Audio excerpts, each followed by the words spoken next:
Hello दोस्तों, मेरा नाम नीरज। स्वागत है आपका ITI ट्रिक्स यूट्यूब चैनल पर।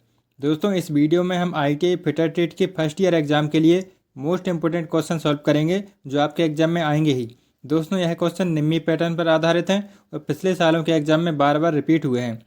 इस वीडियो में हम टॉप 20 MCQ सॉल्व करेंगे और इसी तरह आपको डेली वीडियो मिलती रहेगी। तो आप दोस्तों हमारे चैनल को जरूर सब्सक्राइब कर लेना। दोस्तों, ऑब्जेक्टिव क्वेश्चन का आंसर जानने से पहले आप अपना आंसर ज़रूर कमेंट में करना और लास्ट में हमें बताना कि आपने 20 में से कितना स्कोर सही किया है। दोस्तों, अगर आपको सभी क्लासों का MCQ का PDF चाहिए है तो आप डिस्क्रिप्शन में दिए गए लिंक से इसे डाउनलोड कर सकते हैं या आप हमें व्हाट्सएप पर मैसेज कर देना, हम आपको PDF सेंड कर देंगे और आपको ITI के फिटर ट्रेड के व्हाट्सएप ग्रुप में भी ऐड कर देंगे। तो चलिए दोस्तों, शुरू करते हैं हमारा वीडियो। पहला क्वेश्चन है, शीट मेटल के काम में कौन सी धातु बहुत नरम और भारी होती है? तो यहाँ पर आपको बताना है कौन सी धातु बहुत भारी रहती है, नरम भी होती है। ऑप्शन ए में है लेड, ऑप्शन बी है काला लोहा, ऑप्शन सी है एल्यूमिनियम, ऑप्शन डी है तांबे की शीट। तो आप सभी जानते होंगे दोस्तों, जो हमारा लेड होता है वह बहुत भारी धातु होती है, नरम भी होती है। तो इसका हमारा पहले क्वेश्चन का ऑप्शन ए राइट हो जाएगा। नेक्स्ट क्वेश्चन देखते हैं, कौन सी धातु की शीट पानी और मौसम के संपर्क को झेल सकती है? काफ़ी इंपॉर्टेंट सवाल है दोस्तों, बहुत लोग इसमें कन्फ्यूज़न हो जाते हैं। तो वह कौन सी शीट है दोस्तों जो मौसम के संपर्क को झेल सकती है और पानी के संपर्क को झेल सकती है? वह होती है दोस्तों गैल्वेनाइज आयरन शीट। उसको हम क्या बोलते हैं? जस्ती लोहा की शीट भी बोलते हैं। तो इसका हमारा दूसरे का ऑप्शन डी राइट हो जाएगा। अगला क्वेश्चन है, रिवेटिंग ऑपरेशन में ड्रिफ्ट का उद्देश्य क्या है? तो ड्रिफ्ट का काम क्या रहता है दोस्तों? रिवेट करने वाले छिद्र को एक सीध में लाने के लिए हम ड्रिफ्ट का उपयोग करते हैं। तो इसका हमारा तीसरे का ऑप्शन सी राइट हो जाएगा। चौथा क्वेश्चन देखते हैं, रिवेटिंग में एक्स के रूप में चिन्हित भाग का नाम बताइए। तो यहाँ पर आपको जो चित्र दिखाया गया है रिवेटिंग करते समय, यह कौन सा टूल्स है? इसको हम बोलते हैं दोस्तों फुलरिंग टूल्स बोलते हैं। तो हमारे चौथे का ऑप्शन डी राइट हो जाएगा। और यहाँ पर एक दोस्तों ऊपर यहाँ पर जो दिख रहा है यहाँ पर लगा हुआ है, एक ऐसी टूल्स यहाँ पर लगा रहता है, तो उसको हम क्या बोलते हैं? कॉल्किंग टूल बोलते हैं। तो इसका हमारा चौथे क्वेश्चन का ऑप्शन डी राइट हो जाएगा। अगला क्वेश्चन देखते हैं, कौन सा हथौड़ा रिवेटिंग के लिए उपयुक्त है? तो सभी जानते होंगे दोस्तों, काफ़ी इजी क्वेश्चन आपसे पूछा गया है। रिवेटिंग करते समय हम किसका उपयोग करते हैं? बॉल पिन हैमर का उपयोग करते हैं। तो इसके हमारा पाँचवें का ऑप्शन बी राइट हो जाएगा। अगला क्वेश्चन है, शीट मेटल के कोने पर कौन सा नोच 45 डिग्री के कोण पर काटा जाता है? तो 45 डिग्री पर दोस्तों कौन सा नोच काटा जाता है? तो वह होता है दोस्तों स्लैंट नोच, उसको हम बोलते हैं। तो इसका हमारा ऑप्शन बी राइट हो जाएगा। और स्क्वायर नोच कितने पर रहता है दोस्तों? वह 90 डिग्री पर रहता है। अगला क्वेश्चन है, शीट धातु के दो किनारों को एक साथ जोड़ने द्वारा बनाए गए जॉइंट का नाम क्या है? तो दोनों शीट धातुओं को हम एक साथ जोड़कर जो जॉइंट बनाते हैं दोस्तों, उसको क्या बोलते हैं? उसको सीम बोलते हैं, सीम जॉइंट। तो इसका हमारा सातवें का ऑप्शन बी राइट हो जाएगा। अगला क्वेश्चन है, पाउडर के रूप में सोल्डरिंग के लिए इस्तेमाल किया जाने वाला फ्लेक्स कौन सा है जो गर्म करते समय वाष्पित हो जाता है? काफ़ी इंपॉर्टेंट सवाल है दोस्तों, बार बार एग्जाम में रिपीट होता है और आपसे ये आगे एग्जाम में भी पूछा जा सकता है। तो इसका हमारा दोस्तों क्या हो जाएगा? अमोनियम क्लोराइड इसका राइट आंसर हो जाएगा, जो पाउडर के रूप में उपयोग किया जाता है और ये वाष्पित भी हो जाता है। तो आठवें क्वेश्चन का हमारा ऑप्शन डी राइट हो जाएगा। अगला क्वेश्चन देखते हैं, इस सीम के प्रकार का नाम बताइए। तो यहाँ पर आपको ये कौन से प्रकार का सीम जॉइंट दिख रहा है? ये हमारा होता है दोस्तों कौन सा?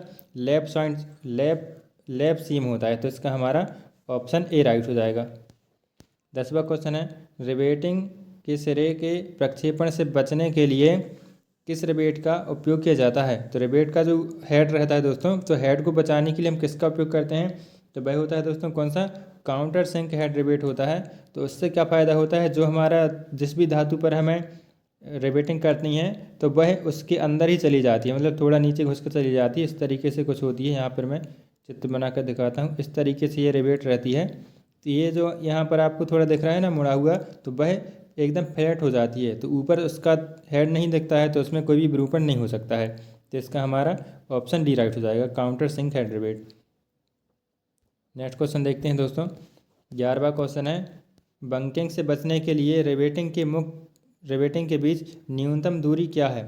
तो रिवेटिंग के बीच दोस्तों कितनी दूरी हम रख सकते हैं? पहली रिवेट जैसे ही हम लगाते हैं तो पहली रिवेट से दूसरे रिवेट तक की जो दूरी रहती है दोस्तों, वह हम कितनी रखते हैं? वह रखते हैं दोस्तों 3D रखते हैं। जितना भी इसका व्यास रहेगा रिवेट का, तो रिवेट के व्यास से 3D दूरी हम रखते हैं। तो उसको हम क्या बोलते हैं ये। तो इससे क्या होगा, जो भी मतलब जो प्लेट है वो फटेंगी नहीं बीच में से, ठीक है। पास पास लगा देंगे तो क्या होगा, प्लेट फट भी सकती हैं। और दोस्तों एक और सवाल पूछा जाता है कि किनारे से कितनी दूरी रखी जाती है। तो पहली रिवेट जब हम लगाएंगे तो किनारे से कितनी दूरी रखते हैं, वह रखी जाती है दोस्तों 2D रखी जाती है। तो इस हमारे 11वें क्वेश्चन का ऑप्शन सी राइट हो जाएगा। अगला क्वेश्चन है स्टेनलेस स्टील के गैस वेल्डिंग में किस प्रकार के फिलर छड़ का उपयोग किया जाता है। तो स्टेनलेस स्टील की वेल्डिंग करते समय किसका उपयोग करते हैं दोस्तों, जो फिलर रॉड होती है वह कौन सी होती है, कोलम्बियम स्टेनलेस स्टील की हम रॉड उपयोग करते हैं। तो इसका हमारा ऑप्शन सी राइट हो जाएगा। नेक्स्ट क्वेश्चन देखते हैं, इस गैस वेल्डिंग दोष का नाम बताइए। तो यहाँ पर आपको कौन सा गैस वेल्डिंग दोष दिखा रहा है। बहुत सवाल दोस्तों ये गैस वेल्डिंग के डिफेक्ट से संबंधित पूछे जाते हैं, तो आपको यहाँ पर बताना है ये कौन सा है, पिघलने की कमी, मतलब लेस ऑफ फ्यूजन हम इसको बोल सकते हैं। तो यहाँ पर जो भी हमारा स्पेल्टर है, जो भी इलेक्ट्रोड है, वह पिघल नहीं पाया है, अच्छे से नीचे तक नहीं जा पाया है, ठीक है। तो ये अच्छा मजबूत जॉइंट नहीं कहलाएगा। तो इसका हमारा 13वें का ऑप्शन बी राइट हो जाएगा। नेक्स्ट क्वेश्चन देखते हैं, यदि नोजल मोल्टन पूल को छूता है तो क्या होगा। काफ़ी इंपॉर्टेंट सवाल है दोस्तों, बार बार एग्जाम में रिपीट होता है। यदि नोजल मोल्टन पूल को छूता है तो क्या हो जाएगा दोस्तों, उससे क्या हो सकता है, बैक फायर हो सकती है। जो आग लगी रहती है उसमें आगे ना, तो वह पीछे साइड जलने लगेगी और एकदम मतलब अंदर साइड जल के और आगे विस्फोट भी हो सकता है। और वह जैसे हमेशा ऐसा देखता है कि बहुत तेज़ आवाज़ आती है, बैक फायर होकर वहाँ पर जो इलेक्ट्रोड जो जलता है वह बंद हो जाता है, ठीक है। तो इसका हमारा ऑप्शन सी राइट हो जाएगा। अगला क्वेश्चन देखते हैं, आर्क वेल्डिंग में इस जोड़ का नाम बताइए। तो जितने भी प्रकार के दोस्तों जॉइंट होते हैं, मैं आपको अच्छे से याद कर लेना कि कौन सा जॉइंट किस तरीके से होता है। लेप जॉइंट होता है, ठीक है, और लेप जॉइंट होता है, बट जॉइंट होता है, कॉर्नर जॉइंट होता है। तो यहाँ पर आपको पूछा गया है यह कौन सा प्रकार का जॉइंट है दोस्तों, यह हमारा होता है हाफ ओपन कॉर्नर जॉइंट। तो इसका हमारा ऑप्शन सी राइट हो जाएगा। यहाँ पर आप देख सकते हैं जो कॉर्नर जॉइंट तो ये है ही, ठीक है। कॉर्नर में भी आप देख सकते हैं आधा यहाँ पर कॉर्नर दिख रहा है, ठीक है, और आधा नहीं दिख रहा है, तो उसको हम बोल सकते हैं हाफ ओपन कॉर्नर जॉइंट। तो 15वें क्वेश्चन का हमारा ऑप्शन सी राइट हो जाएगा।